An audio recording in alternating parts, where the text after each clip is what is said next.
बिस्मिल्लाहिर्रहमानिर्रहीम। शुरू अल्लाह के नाम से जो बड़ा मेहरबान और नहायत रहम करने वाला है। विकिपीडिया टीवी के मोहतरम अजीज दोस्तों, अस्सलाम वालेकुम। मोहतरम नाजरीन, आज की इस वीडियो में हम पेश करने जा रहे हैं एक ऐसा वाकया जिसे सुनकर आपका ईमान ताज़ा हो जाएगा। ये वाकया है एक गरीब मोमिन के अजीब हज का। तो इस वाकये को मुकम्मल तौर पर समझने के लिए इस वीडियो को एंड तक जरूर देखें। मोहतरम नाजरीन, पुराने वक्तों की बात है, इराक के एक शख्स ने हज का इरादा किया, जिसके लिए उसने दिन रात मेहनत मजदूरी करके हज के लिए उसने रकम जमा की। आज के दौर की तरह उस वक्त भी लोग काफिले की सूरत में रवाना होते थे। काफिले के अफराद को जमा करने के लिए एक इंतजार गाह बनाई गई थी जो उसके घर से कुछ ही दूर थी। रवानगी के रोज ये शख्स घर वालों से विदा लेकर निकलने लगा। उभरते जज्बात में सबके आंसू निकल आए और सबने उसे दुआओं और नेक ख्वाहिशात के साथ रुखसत किया। उस शख्स के घर और इंतजार गाह के दरमियान एक जंगल पड़ता था। ये शख्स तेज तेज कदम उठाता जा रहा था कि जंगल से कुछ पहले एक घर से अचानक एक खातून और बच्चों के रोने की आवाज ने उसे चौंका दिया। उन आवाजों में इतना दर्द था कि उससे रहा नहीं गया। वो घर के करीब जाकर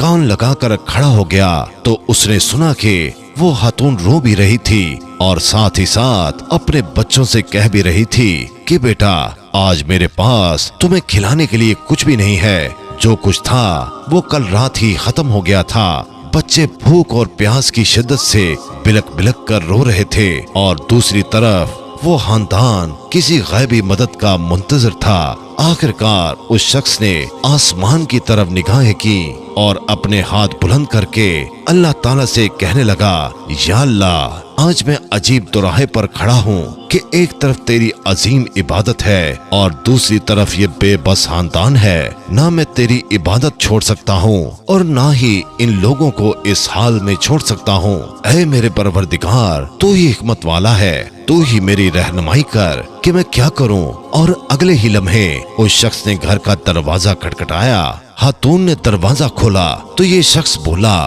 बीबी, मैं नहीं जानता कि तुम लोग कौन हो। मैं बस इधर से गुजर रहा था तो तुम्हारे रोने की आवाज ने मुझे रुकने पर मजबूर कर दिया। मैंने तुम्हारी सारी बातें सुन ली हैं। ये लो, मेरे पास कुछ पैसे और खाने की चीजें हैं, इनसे अपने और अपने बच्चों के खाने पीने का बंदोबस्त कर लो। वो खातून अपने जज्बात पर काबू न रख सकी और रोते हुए बोली, ऐ अजनबी, पिछले दिनों मेरे शौहर का इंतकाल हो गया था, तभी से हम पर मुसीबतों के पहाड़ टूट पड़े हैं। आपकी बहुत बहुत मेहरबानी जो आपने हम गरीबों पर इतना रहम किया। अल्लाह आपकी दिली मुराद पूरी करे। हज से ज्यादा उस शख्स की दिली मुराद क्या होगी। लेकिन हज पर जाने के लिए जो सरमाया चाहिए था वो तो उसने राह खुदा पर कुर्बान कर दिया था। ये शख्स ना घर वापस जा सकता था कि घर वाले क्या सोचेंगे कि हज किए बगैर वापस आ गया। चुनाचे वो शख्स जंगल में छुप कर बैठ गया और हज के दिनों के गुजरने का इंतजार करने लगा। कुछ दिनों बाद जब हज के दिन गुजर गए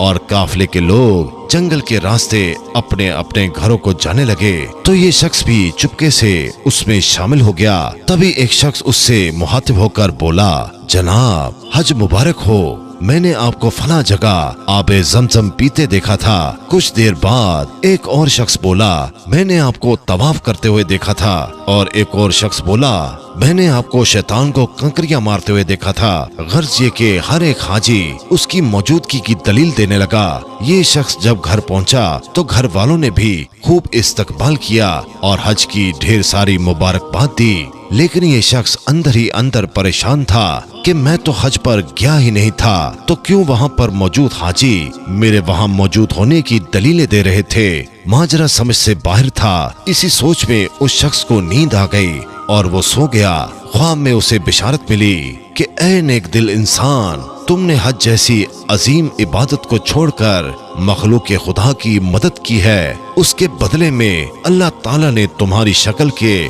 एक फरिश्ते को तुम्हारी जगह भेजा और यही नहीं بلکہ فرشتے کے حج کا سارا ثواب بھی تجھے ہی ملے گا، اور اسی لیے ہر حاجی تمہاری موجودگی کی دلیلیں دے رہا تھا۔ تو دوستو کہتے ہیں کہ اللہ تعالیٰ نیت کو دیکھتا ہے، بے شک عمل کا دار و مدار نیت پر ہے۔ اللہ تعالیٰ ہم سب کو نیک عمل کرنے اور مخلوق خدا کی خدمت کرنے کی توفیق عطا فرمائے، آمین ثم آمین۔